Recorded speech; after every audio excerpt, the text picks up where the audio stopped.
बिस्मिल्लाहिर्रहमानिर्रहीम। अस्सलाम वालेकुम स्टूडेंट्स। आज हम 10 क्लास 10 के चैप्टर नंबर 3 जो है वो हम डिस्कस करेंगे, उसके बारे में स्टडी करेंगे, उसके बारे में अंडरस्टैंड करेंगे क्या होता है।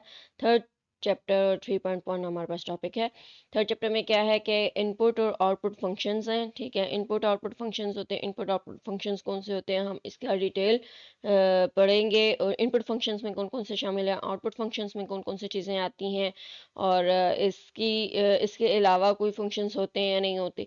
तो हम जो इसमें इस बुक में है उसके अलावा कौन कौन से फंक्शंस होते हैं, इनपुट फंक्शंस और आउटपुट, वो भी हम डिस्कस करेंगे। ठीक है, तो आइए स्टार्ट करते हैं।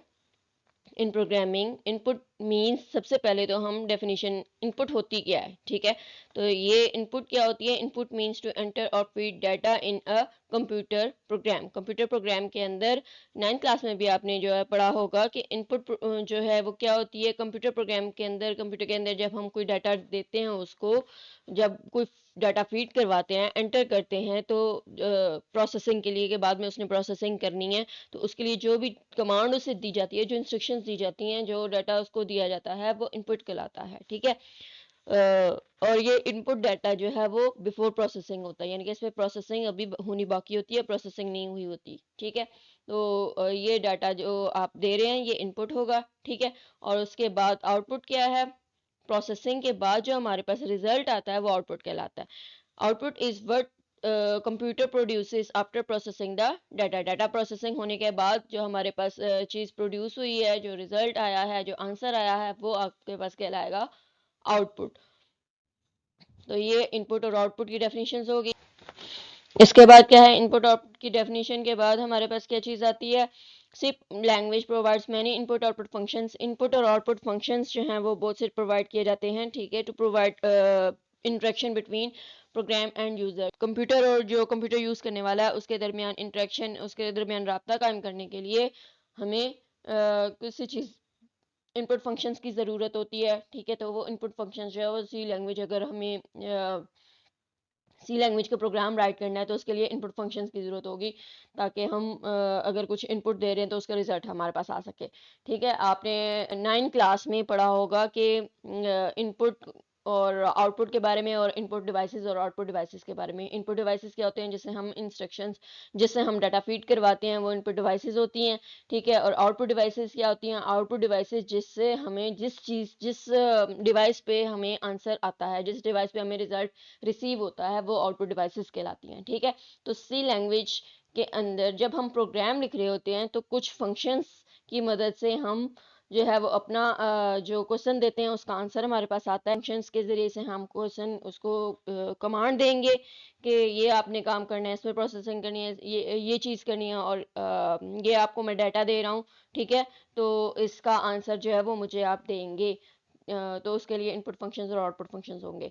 ठीक है, तो सबसे पहले आउटपुट फंक्शंस की बात कर लेते क्या होते हैं। In computer programming, output means to display information on screen और प्रिंट ऑन प्रिंटर। प्रिंटर पे जो प्रिंट होके आएगा, या स्क्रीन पे हमारे पास जो आएगा इंफॉर्मेशन, जो डिस्प्ले होके आएगी, वो आउटपुट कहलाती है। आउटपुट की डेफिनेशन हो गई है। ठीक है, अब ये स्क्रीन या प्रिंटर, ये क्या चीज़ें हैं, आउटपुट डिवाइसेस हैं। ये आपके पास स्क्रीन हो गई या प्रिंटर जो है वो आपके पास क्या चीज़ है, आउटपुट डिवाइसेस हैं। ठीक है, और जो आउटपुट आ रही है आपके पास, वो आपको ये आउटपुट डिस्प्ले करके दे रहा है। ये आपके पास आउटपुट डिवाइसेस हो गई। ठीक है, और जो आउटपुट आपके पास आ रही है, जो रिजल्ट आपके पास आ रहा है, वो इस आउटपुट डिवाइस के ऊपर शो होगा। सिर्फ language provide different functions to output information on computer screen. Output जो है वो डिस्प्ले करने के लिए, स्क्रीन पे डिस्प्ले करने के लिए सी लैंग्वेज जो है कुछ फंक्शंस प्रोवाइड करती है, जिसमें सबसे कॉमन जो है वो प्रिंट एफ है। ठीक है, प्रिंट एफ का फंक्शन क्या काम करता है। प्रिंट एफ के फंक्शन में हमने जो भी चीज़ डिस्प्ले करवानी होती है ना, जो चीज़ आपने स्क्रीन पे आप चाहते हैं कि एज इट इज़ डिस्प्ले होके आए, ठीक, तो वो उसके लिए हम जो फंक्शन यूज़ करते हैं उसका नाम है आउटपुट फंक्शन। ठीक है, तो स्क्रीन पे जो चीज़ आपने, जो आप एज इट इज़ वर्डिंग जो है वो प्रिंट करवाना चाहते हैं, तो उसके लिए आप आउटपुट फंक्शन प्रिंट एफ का यूज़ करेंगे। प्रिंट एफ टॉपिक की तरफ जाने से पहले यहाँ पे आपको कुछ और आउटपुट फंक्शंस के बारे में बता देती हूँ कि कौन कौन से होते हैं आउटपुट फंक्शंस एक्स्ट्रा, यानी कि कॉमन जो सबसे ज़्यादा यूज़ होता है सी लैंग्वेज के अंदर, वो तो आपके पास प्रिंट एफ का फंक्शन है, ठीक है। तो उसके अलावा जो फंक्शंस होते हैं वो पुट्स का फंक्शन है, पुट कैरेक्टर का फंक्शन है, पुट सी एच का फंक्शन है और put C H A R, ये फंक्शंस हैं आपके पास, ठीक है। ये आपके पास कुछ आउटपुट फंक्शंस हैं जो कि आपके सिलेबस के हिस्से है नहीं है, लेकिन आपको जो है वो पता होना चाहिए, ठीक है। तो आउटपुट फंक्शंस कौन कौन से हैं, ऑब्जेक्टिव में अगर कभी आ जाता है तो आपको पता होगा ना कि कौन कौन से जो है वो आउटपुट फंक्शंस हैं, ठीक है।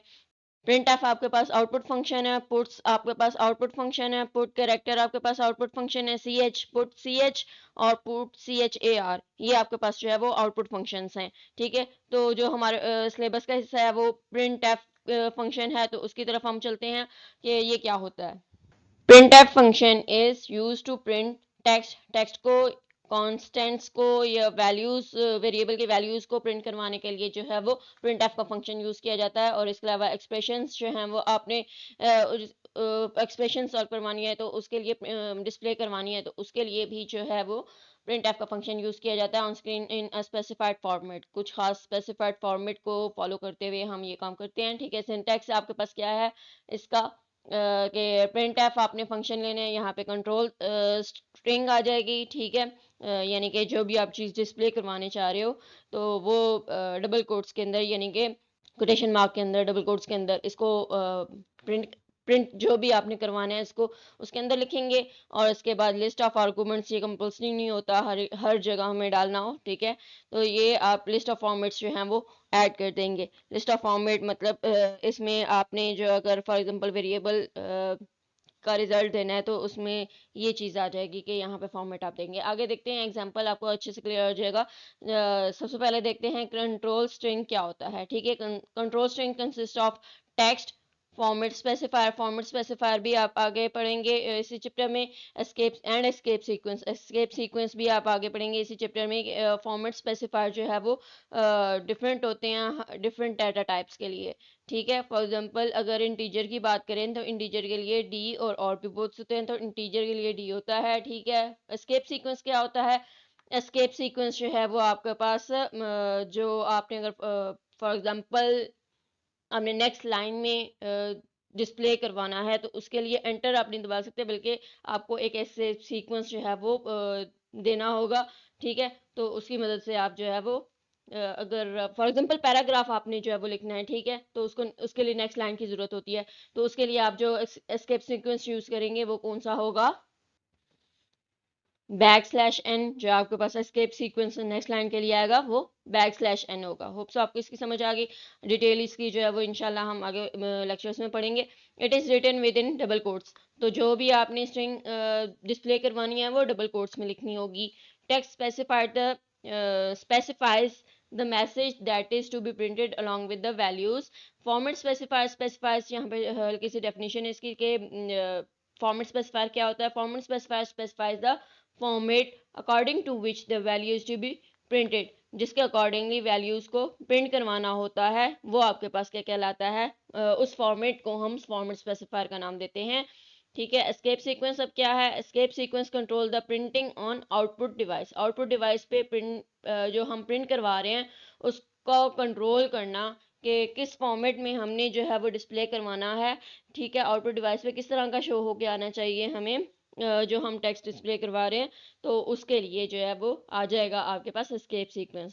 फॉर एग्जांपल आपने डबल कोट्स में मतलब ये डबल कोट्स तो जो है वो जो चीज़ आपने डिस्प्ले करवानी है वो आएगी, लेकिन डबल कोट्स इटसेल्फ प्रिंट होके नहीं आएगा। लेकिन अगर आप चाहते हैं डबल कोट्स भी, मतलब कोई कोटेशन मार्क कोई आप वो किसी का फरमान या किसी का कोई कोट यहाँ पे डिस्प्ले करवाना चाहते हैं स्क्रीन पे, डबल कोट्स में करवाते होते हैं ना, तो वो as it is double quote में ही आप डिस्प्ले करवाना चाहते हैं तो उसके लिए आप क्या करेंगे, बैक स्लैश और यहाँ पे डबल कोट्स दे देंगे, ठीक है। तो इसका मतलब होगा कि ये डबल कोट्स में आपको डिस्प्ले होके आएगा, ठीक है। उसके स्टार्ट में भी और एंड में भी ये आप डाल देंगे डबल कोट्स, तो इस तरह से आ जाएगा। और इसके अलावा अगर आपने मतलब ज़्यादा डिस्टेंस देना है, एक स्पेस से ज़्यादा स्पेसिस देनी है, मतलब टैब जितनी स्पेस देनी है, तो उसके लिए अलग से एस्केप सीक्वेंस होगा। वो आगे डिटेल हम आगे देखते हैं कि क्या होगी, नेक्स्ट टॉपिक्स में होगा, ठीक है। तो नेक्स्ट आपके पास क्या है कि list of arguments. List of arguments क्या होती हैं?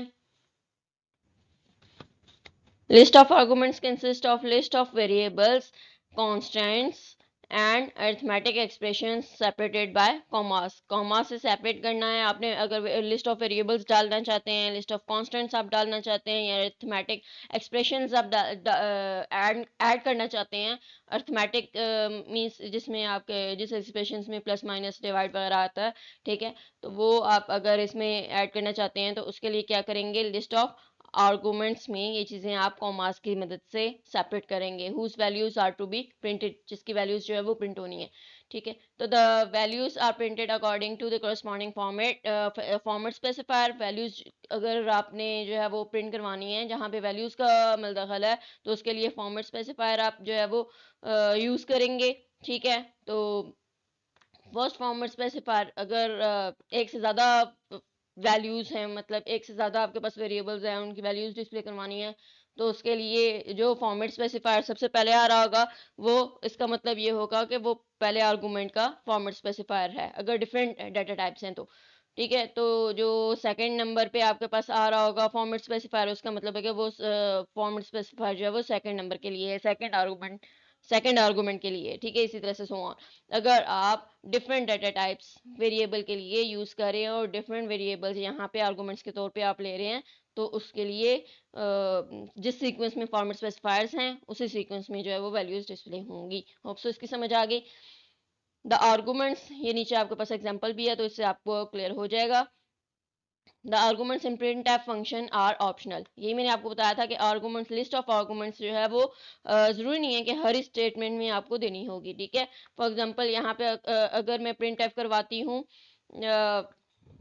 कोई भी मैसेज डिस्प्ले करवाना है, फॉर एग्जांपल यहाँ पे हम करवा देते हैं आई एम अ स्टूडेंट, ठीक। तो ये आपके पास फॉर एग्जांपल हम डिस्प्ले करवाना चाह रहे हैं आई एम अ स्टूडेंट, तो इसमें फॉर्मेट स्पेसिफाई की जरूरत नहीं है, क्योंकि इसमें आर्गुमेंट्स की जरूरत नहीं है, लिस्ट ऑफ आर्गुमेंट्स की जरूरत नहीं है। एज इट इज ये आपके पास जो लिखा हुआ है वो प्रिंट होके आउटपुट स्क्रीन पे जो है वो प्रिंट होके आ जाएगा, ठीक है। ये आई एम अ स्टूडेंट, इसकी जो है आउटपुट आपके पास आ जाएगी। आउटपुट इसकी क्या आएगी, यहाँ पे आउटपुट भी शो करवा देते हैं।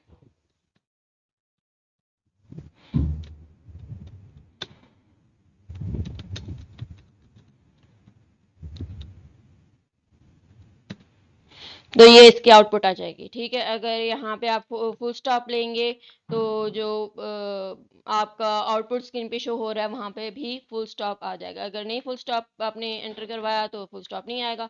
तो मतलब एज इट इज़ जो भी आपने प्रिंट करवाने के लिए प्रिंट एफ फंक्शन में लिखा है वो एज इट इज़ ही आपके पास आउटपुट स्क्रीन पे शो हो जाएगा। होप सो इसकी समझ आ गई आपको।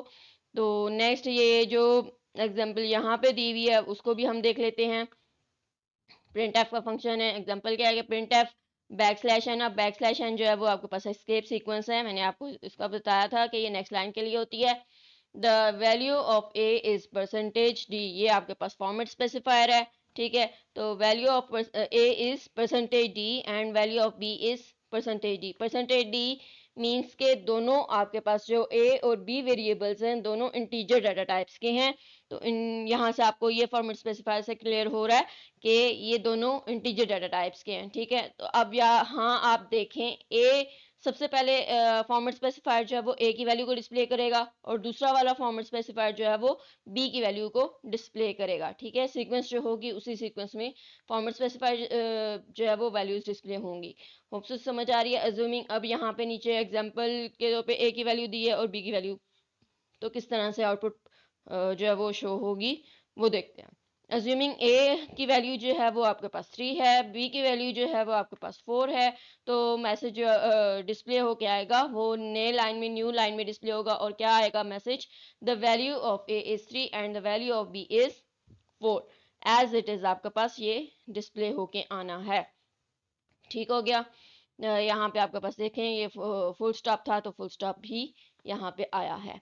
तो आपको इसकी समझ आ गई और मैंने ये एक्सप्लेन भी कर दिया कि बैक स्लैश एन क्या है। बैक स्लैश एन जो है वो आपके पास एस्केप सीक्वेंस है और %d क्या है, वो फॉर्मेट स्पेसिफायर है। \n का मतलब है कि वो नेक्स्ट लाइन में, न्यू लाइन में आपको डिस्प्ले करके देगा, ठीक है। और %d जो है वो क्या है, वो आपके पास वैल्यू इंटीजर डेटा टाइप की वैल्यू है, ठीक। और इन variables a and b in order in which they are written. Format specifier %d is used for printing values stored in integer variable.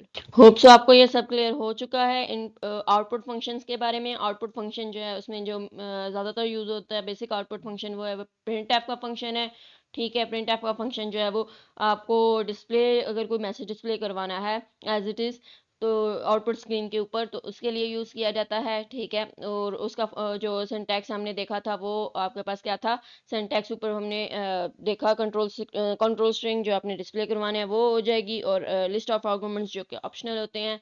ज़रूरी नहीं है कि हर प्रिंटफ फंक्शन में हम लिस्ट ऑफ आर्गुमेंट्स डिस्प्ले करवाएं, वो आपके पास वेरिएबल्स होंगे, ठीक है। कुछ वेरिएबल्स या कॉन्स्टेंट्स वगैरह अगर आपने डिस्प्ले करवाने तो उसके लिए उसकी वैल्यूज़ जो है वो आपने डिस्प्ले करवानी है तो उसके लिए होंगी, ठीक। और कुछ और हमने आउटपुट फंक्शंस भी देखे थे, और इसके अलावा प्रिंटफ के अलावा कौन से फंक्शंस होते हैं आउटपुट फंक्शंस। उसके अलावा जो हमने आउटपुट फंक्शंस पढ़े थे उसमें पुट्स आ जाता है, पुट एस और आगे फंक्शन, और इसके अलावा पुट सी एच आ जाता है, पुट CHAR पुट करेक्टर यानी कि, ठीक है। तो पुट्स स्ट्रिंग को डिस्प्ले करवाने के लिए, मतलब उसको स्क्रीन पे डिस्प्ले करवाने के लिए होता है, और पुट CH और पुट CHAR जो है वो आपके पास कैरेक्टर्स प्रिंट, अगर प्रिंट करवाना है तो उसके लिए यूज़ किया जाता है, ठीक है। और ये अनफॉर्मेटेड फंक्शंस होते हैं। जो प्रिंट एफ है वो फॉर्मेटेड फंक्शन है। प्रिंट एफ, अगर ये जो आपके पास लिखा हुआ है ना, तो इसका जो फुल फॉर्म है वो क्या बनती है, इसकी फुल फॉर्म भी आपको बता देती हूँ। इसकी फुल फॉर्म जो है वो प्रिंट फॉर्मेटेड बनती है, ठीक है। तो इसका प्रिंट एफ अगर आपसे पूछा जाए ना कि प्रिंट एफ का क्या मतलब है, तो प्रिंट एफ प्रिंट फॉर्मेटेड, यानी कि ये फॉर्मेटेड फंक्शन है, ठीक हो गया। होप सो आपको आज तक सब कुछ क्लियर हो गया है। अगर कोई कंफ्यूजन, कोई प्रॉब्लम है तो आपको कमेंट में क्वेश्चंस कर सकते हैं। अपना बहुत सारा ख्याल रखें। अगली वीडियो तक के लिए अल्लाह हाफिज़।